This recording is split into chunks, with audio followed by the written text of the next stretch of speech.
It's the Black Watch.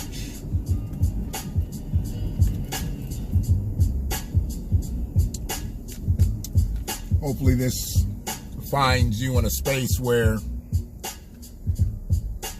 you can really understand that this bullshit ain't gonna fly. I mean, we've been dealing with 401 years of calamity. I get it. And I spoke a tad bit on it earlier in the week, but I really needed to dedicate a full dose to this. Because one thing we're not going to do, we're not going to allow white rage to enter our world where our women are concerned. I mean, I know there's going to be isolated incidents, but this is now becoming a trend. It's becoming a trend. White boys beating up on black women. And I'm calling them boys because they're not white men. They boys at best. They're really males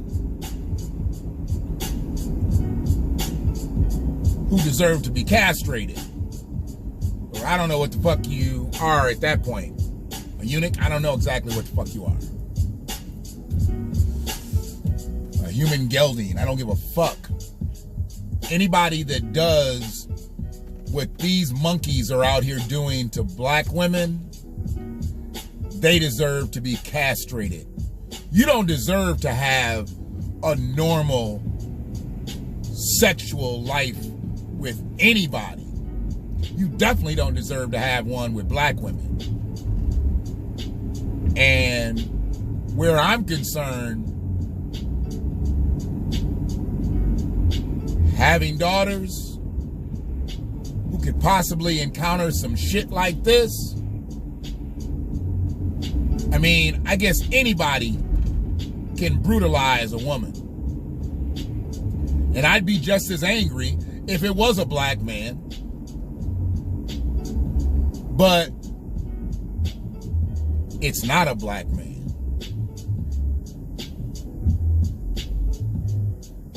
It's a white one. And it's happening more and more often because I'm seeing a trend in the type of women that they're also doing it to. And they're doing it to a lot of women who don't have strong father figures. See, I'm not just going to speak on, because I'm not going to speak on just the act. I'm not going to speak on just the harm that it's done to these women, these victims. What I really want to speak on is how they're getting these women. They're getting these women because they have less than strong relationships with their fathers. A lot of these women are being raised by their mothers, and maybe a man was in the house, but it's not their father. It's not their biological father. It's not their daddy. Now, for whatever reason, they don't have that relationship. I don't know. But they become easy prey to a motherfucker that might have a couple coins. He can show them a little bit of life. Give them some trinkets and shit. Basically, prostituting. See, they're selling off their bodies for some trinkets, for some trips, for a nice place to live. Maybe dwell, because you're really not living when you're getting your ass beat. You're really not living when you're told don't make no eye contact with another man. You're really not living when you're told to bow down. And when you don't, you get beat within an inch of your life. That's not living. That's not a lifestyle. But what I really want to focus on is the relationships that these women who get into these relationships with these white abusers, what they're seeking. Because you got to understand, they're seeking a better life. They're seeking something that they don't feel that they can get on the black side. I get all that. I totally get all that. I'm not downing them for their choices at all. What I'm downing is the fact that somebody didn't look at them and say, look, if I don't treat you this way, no other man can treat you this way. And they begin to think that that man loves them even after he strikes them once, twice, 3 times, and comes back with some gifts, a trip, or whatever, a new car, and tells them they love them. They think, oh, he's just got some personal issues he's got to work through. They're not seeing that this ain't going to get no better. They're not seeing that they're just that much closer to dying at the hands of this individual. They're caught up in it all. And mostly because they never had a man tell them, if I don't beat you, if I don't mistreat you, if I don't call you out your name, then you don't let nobody else do it either. There's a lot of girls out here who never had that talk with their daddy. I've had it with all mine. I've had it with all mine. And if a motherfucker puts his hands on you, I need to know. I need to know. You don't go tell nobody else first. You come tell me if somebody puts their hands on you. Then whoever else you need to tell, then you go tell them. Let me handle this first, and they'll take care of the rest. See, I ain't never had that call. I ain't never had, God forbid I have that call. But if I do have that call, I make a call, and then we go from there. Because my call is going to be to Ray. Be like, this is what happened. I'm going to check into it, and I'll call you back.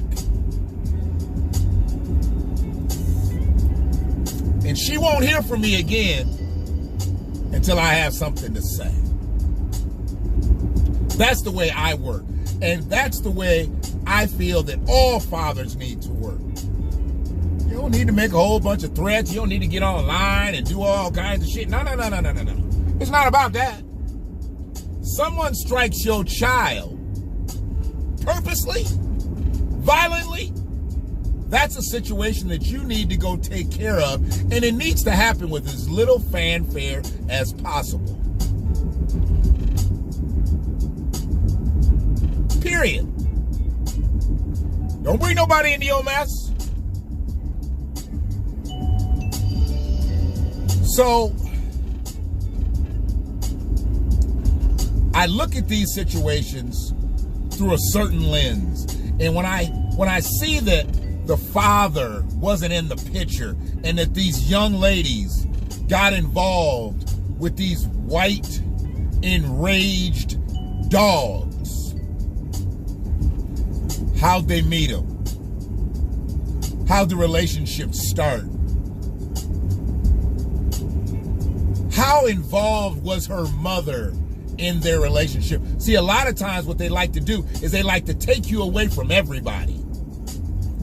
They like to take you away from everybody. They like to get you away from everyone because they don't want no interference in what they're about to do to you. See, you heard of social engineering. Well, they're about to do some private engineering. And that's all you got.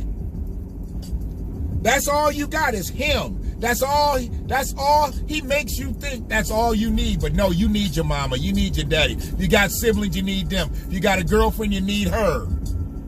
He don't want you to have that BFF no more. He needs you to get away from that BFF. Because that BFF, you know who smells bullshit first? behind your mama and your daddy, your BFF. And he don't want you to be around your BFF no more. These are true signs. When that boyfriend who's looking to say he's looking to be your husband, when he don't want you to be around your BFF, he's got problems. That's a red flag, and he's going to end up whooping your ass. What man wouldn't want you to have the person who you trust and confide in and can tell all your secrets to in your life? That gives you peace. That gives you sanctity. He's going to give you a lot. I get it. But if he don't want you to be at peace, if he don't want you to be with your road dog, he going to whoop your ass within the first year. Easy. Because once you don't have anybody and he knows that you're all he's got, or he's all that you got, that's it for you. You're compromised. You're going to be a victim. It's coming. These situations all happen the same way. Just most people don't look at them.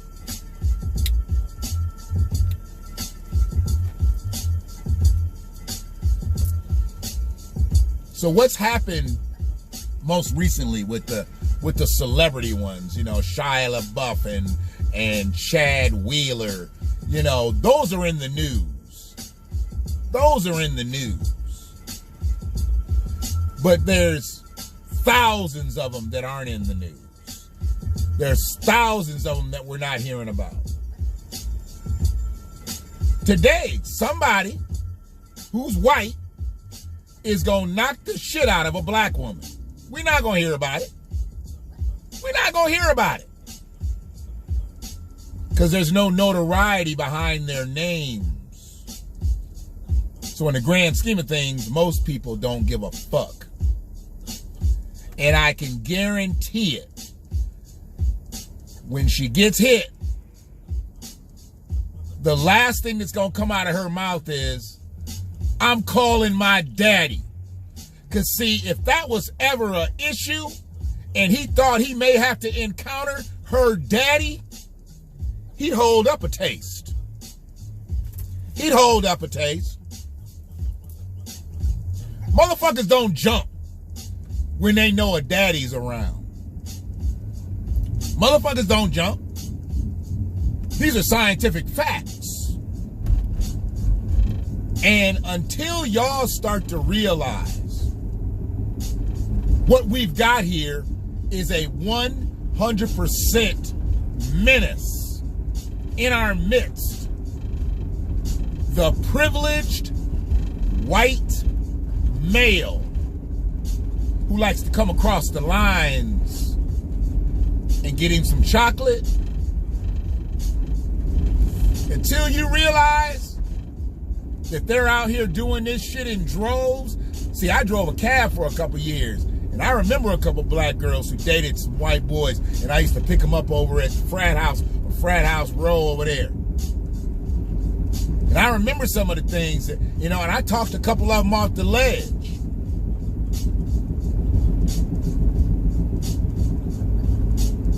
I took one to a hospital.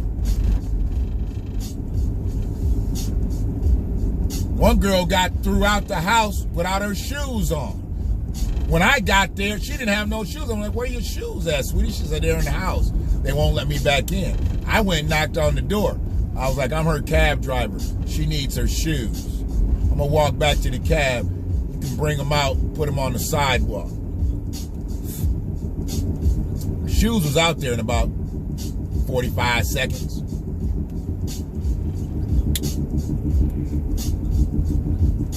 They wasn't going to fuck with me. They would fuck with her, but they're not going to fuck with me. But if she had been able to tell them motherfuckers, I'm calling my daddy, she'd have walked up out that bitch with her shoes. This is the Black Watch. And I just don't focus on the assailants. I also focus on the victims. We all need to focus on that. One love.